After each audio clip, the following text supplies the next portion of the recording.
Welcome. In front of me is Gateway 71517 laptop, and in this video I will show you what to do if your device freezes.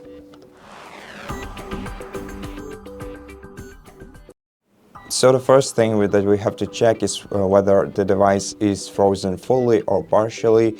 And for example, let's pretend that this browser application is causing our device to stay frozen. What we have to do is use Ctrl Alt Delete combination of keys to open a menu like that. And if you were able to do that, that means that your device is probably frozen partially, and you can unfreeze it without switching it off. And to do that, you have to select the Task Manager option right here.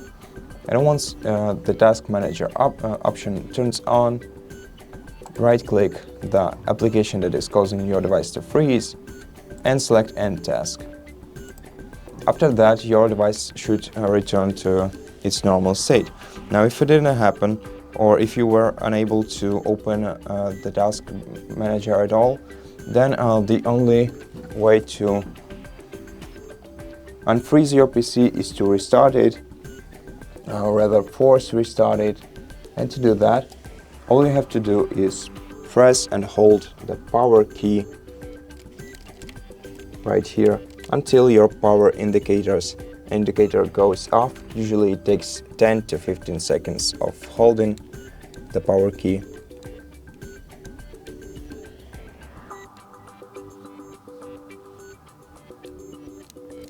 And after that, you can turn on your device by pressing the power button once again.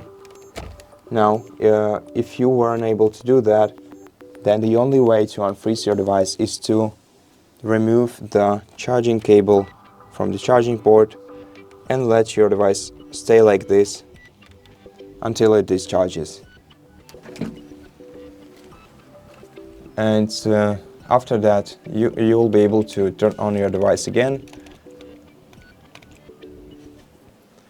And that's basically it. Thank you for watching this video. If you liked it, consider subscribing to our channel, leave us a like and a comment below.